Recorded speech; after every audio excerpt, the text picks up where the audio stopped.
Musofirlar, ijtimoiy tarmoqda bizni ko'rasizlar. Alloh umringizni uzun qilsin, rizqinglarni ulug' qilsin. Topayotgan mol dunyolarga Alloh haloldan barokat nasib qilsin.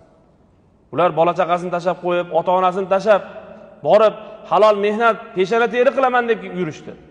Payg'ambarimiz alayhisolatu vasallam hazratlarining oldilaridan bir kishi o'tdi. Oyoqlari juda ham katta bo'lgan, bilaklari quvvatga to'lgan bir kishi o'tdi. Shunda sahoba-i kiromlardan birlar aytdiki, Allohning rasuli, shu odam Xudoning yo'lida jihad qilsa, juda katta ish qilgan bo'lardi.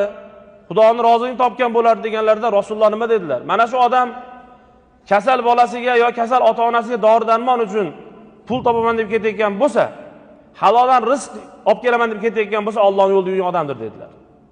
Mana shu yurtlarda haloldan peshona teri qilib, o'sha oilasini but qilaman deb, ota-onasini orzu havaslarini amalga oshiraman deb, farzandlarini o'qitaman deb, shu chet ellarda musofirlikda yurgan azizlar, sizlar nafaqat oilangizni, balki mana shu jamiyatni, balki mana shu vatanning ravnaqi uchun ham xizmat qilyapsizlar.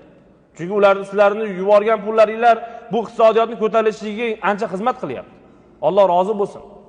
Mana shu musofir yurtda yurgan azizlarimizga ham endi tanganning ikkinchi tarafi bor. Ulardan iltimos qilgan bo'lardik.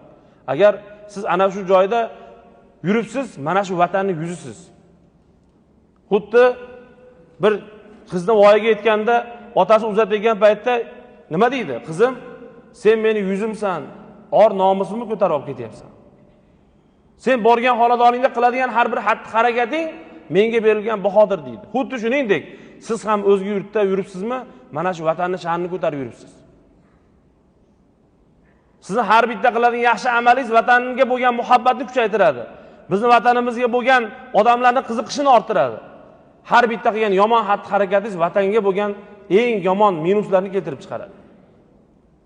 Shuning uchun mana shu vatanga bo'lgan, bizni tashqarida kuzatayotgan insonlarga bizning vatanimizga bo'lgan muhabbatini oshirishlik sizning qo'lingizdadir.